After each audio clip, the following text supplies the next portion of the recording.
اعوذ باللہ من الشیطان الرجیم، بسم اللہ الرحمن الرحیم۔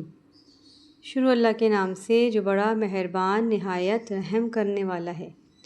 سورہ بقرہ کی آیت نمبر 76 سے آیت نمبر 80 میں اللہ تعالیٰ فرماتے ہیں، اور یہ لوگ جب مومنوں سے ملتے ہیں تو کہتے ہیں ہم ایمان لے آئے ہیں، اور جس وقت آپس میں ایک دوسرے سے ملتے ہیں تو کہتے ہیں جو بات اللہ نے تم پر ظاہر فرمائی ہے وہ تم ان کو اس لیے بتائے دیتے ہو کہ قیامت کے دن اسی کے حوالے سے تمہارے پروردگار کے سامنے تم کو الزام دیں۔ کیا تم سمجھتے نہیں؟ کیا یہ لوگ یہ نہیں جانتے کہ جو کچھ یہ چھپاتے اور جو کچھ ظاہر کرتے ہیں اللہ کو سب معلوم ہے؟ اور بعض ان میں ان پڑھ ہیں کہ اپنی پوشیدہ سوچوں کے سوا اللہ کی کتاب سے واقف ہی نہیں، اور وہ صرف اندازے سے کام لیتے ہیں۔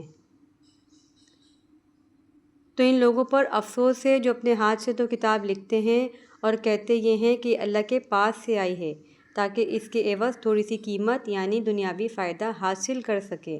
ان پر افسوس ہے اس لیے کہ اصل باتیں اپنے ہاتھ سے لکھتے ہیں، اور پھر ان پر افسوس ہے اس لیے کہ یہ ایسے کام کرتے ہیں۔ اور کہتے ہیں کہ دوزخ کی آگ چند روز کے سوا ہمیں چھو ہی نہیں سکے گی۔ ان سے پوچھو کیا تم نے اللہ سے اقرار لے رکھا ہے کہ اللہ اپنے اقرار کے خلاف نہیں کرے گا؟ نہیں، بلکہ تم اللہ کے بارے میں ایسی باتیں کہتے ہو جن کا تمہیں بالکل علم ہی نہیں۔